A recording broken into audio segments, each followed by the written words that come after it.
очень повезло с вами с погодой. Про углеводы. Let's hope we won't have to use this. Надеемся, что не придется нам сильно Anyone? использовать это. Do you know what it is? Знаете что? Что это? Umbrella. This umbrella has a name. У этого зонтика есть свое имя.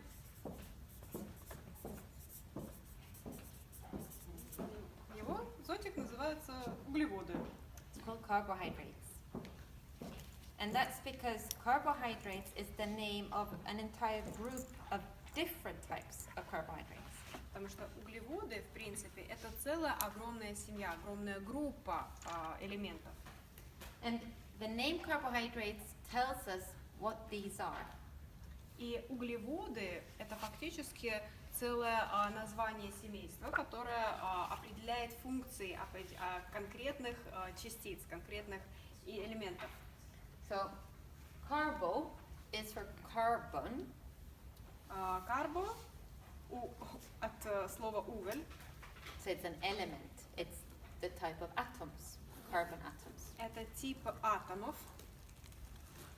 And hydrate, we all know that we should, right? Гидрировать, все мы знаем, что нам необходимо получать оптимальное количество жидкости. It has to do with water. И это мы делаем с помощью воды. And water is H2O, Как мы знаем, формулу химическую воды – это H2O. right? So it's H for hydrogen, H стоит, определяет водород, and it's O for oxygen. и O2 – это кислород. So this name is telling us that carbohydrates consist of carbon, hydrogen, and oxygen. И фактически углеводы – это органическое соединение, которое состоит из нескольких составляющих, часть из которых есть и водород, и кислород, и непосредственно все это образует углеводы. And under this umbrella, we have three different groups. И под этим зонтиком у нас есть три разных типа. We have sugars, У нас есть сахара, and I put the plural form because there are several different ones. и мы пишем именно не сахар, а сахара, потому что есть разные виды сахаров, It's fructose, glucose, sucrose, and so on and so такие on. как фруктоза, глюкоза, сукралоза и так далее. Then we have starches. Также у нас есть крахмалы, Same thing again, there are several different types. есть несколько разных типов. And the last one is dietary fiber. И последняя часть – это диетическая клетчатка. So three separate groups that work totally differently in the body. Фактически эти три составные части работают в наших телах абсолютно по-разному.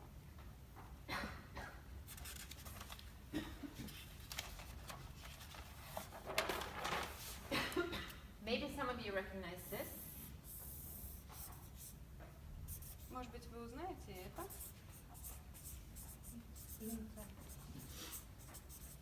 The blood sugar, blood glucose level. Уровень глюкозы в крови. And this is time after a meal. А это время после приема пищи. And then maybe you've seen this. Может быть, видели, когда рисуют такие графики. Does that look familiar?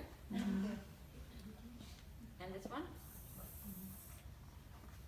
А вот это? Yes? Нет. So I've got three bowls here. У меня есть три чаши. And maybe this looks like little pieces of purple yarn. to you. Возможно, вам кажется, что вы видите маленькие кусочки фиолетовой пряжи. But today this is glucose. Но сегодня представьте, что это глюкоза. And glucose are very small molecules. У глюкозы очень маленькие молекулы. They can immediately enter the blood after we eat something. Они мгновенно попадают в кровь сразу после того, как мы съели что-то. And that means we get this massive increase in the blood glucose level. Соответственно, что мы видим в нашей крови? Повышается уровень глюкозы сразу и очень сильно. And the blood sugar level is not supposed to be that high. Уровень сахара в крови не должен быть настолько высоким. So what makes it go down again is, is a hormone called insulin. Что же заставляет уровень сахара в крови опускаться? Фактически это гормон инсулин. And insulin is in our bodies to regulate the blood sugar level. Фактически инсулин выполняет работу контроля за уровнем сахара в крови. But it also tells our cells to absorb the glucose and store it. При этом инсулин также отвечает за то, чтобы наши клетки усваивали глюкозу и откладывали ее. So the reason why the blood glucose level goes down is that the cells take up the sugar. Фактически уровень сахара в крови падает за счет того, что клетками усваивается эта глюкоза. And some of the glucose is stored in our liver and in our muscles.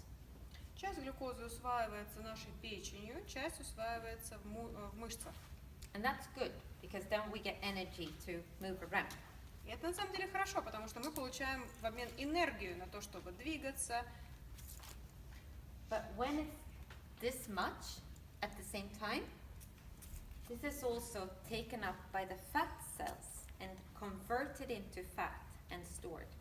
При этом, если мы получаем такой скачок уровня сахара в крови, глюкоза усваивается не только в наших мышцах, в нашей печени, но еще и откладывается в форме жира. And that's probably something we don't want. Ну и, разумеется, кто же хочет откладывать жир? Most of us don't want any more of that soft, you know. Не хотим же, чтобы вот эти мягкие ткани разрастались. Then in the middle bowl, we have what looks like longer pieces of yarn. В средней чаше мы видим немножечко более длинные кусочки пряжи. But today, this is starch. Сегодня представьте, что это крахмал.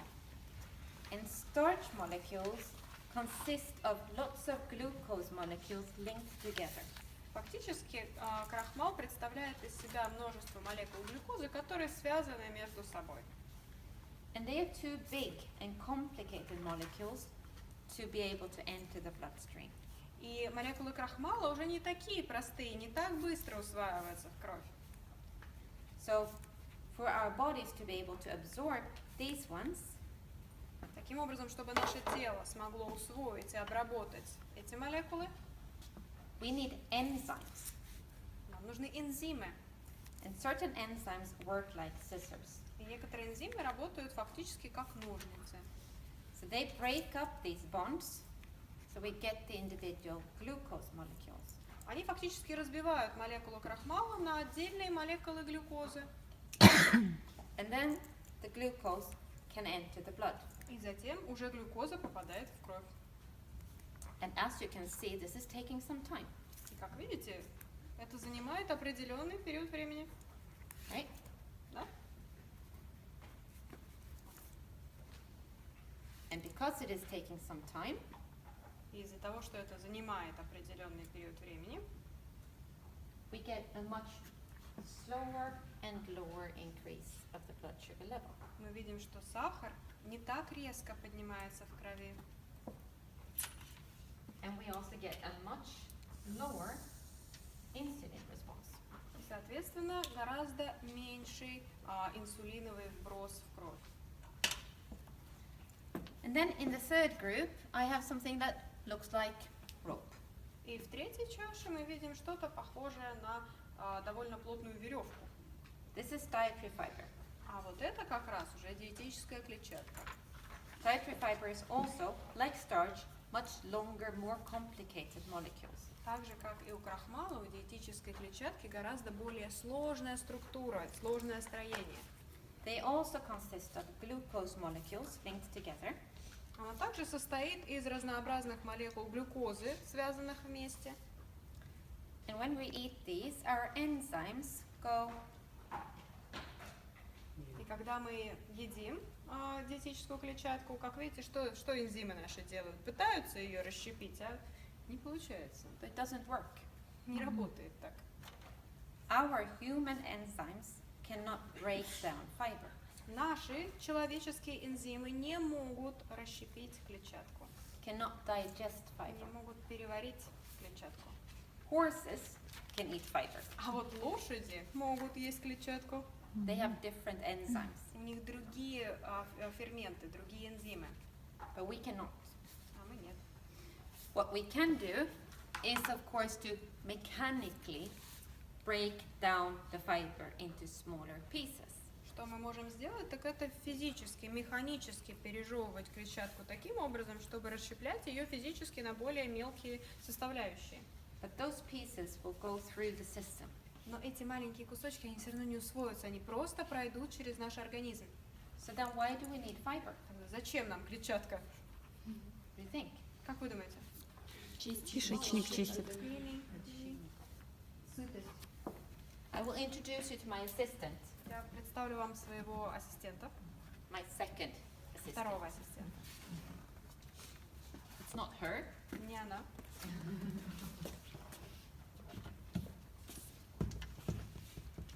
Okay. So the fiber, already up here, does a lot of good. Уже даже в ротовой полости клетчатка приносит нам большую пользу. So food that is high in fiber often needs to be chewed a lot. Еда, которая богата клетчаткой, требует тщательного пережевывания. So we break down the food mechanically. Поэтому механически мы обрабатываем, расщепляем клетчатку. And when we chew, the food is mixed with saliva, Как мы знаем, когда мы жуем, еда смешивается с нашей слюной. and the saliva is rich in enzymes А в нашей слюне очень много ферментов и энзимов. needed to break down the rest of the food. Для того, чтобы переварить остатки еды. The chewing also contributes to the satiety that we feel.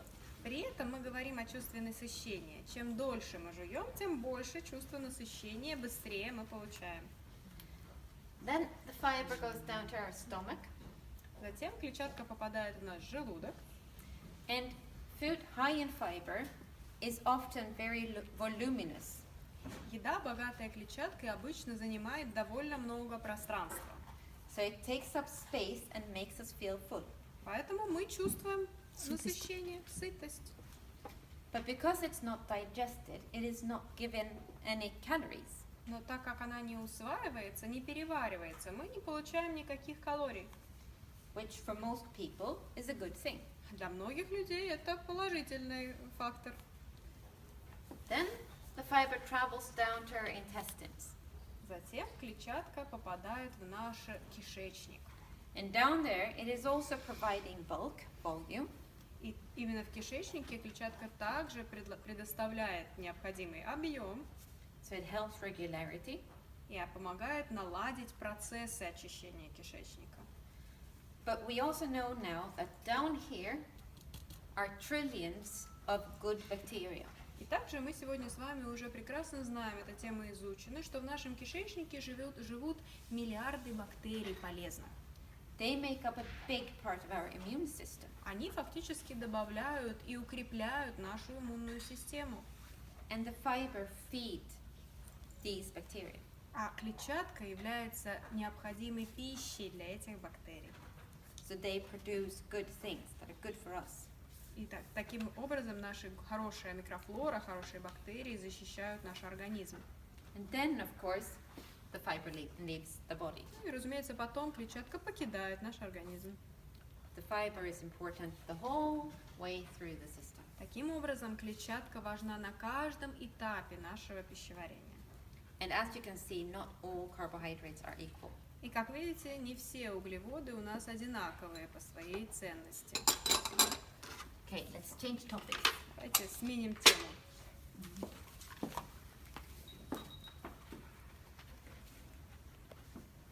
Who wants to go next? Кто следующий хочет?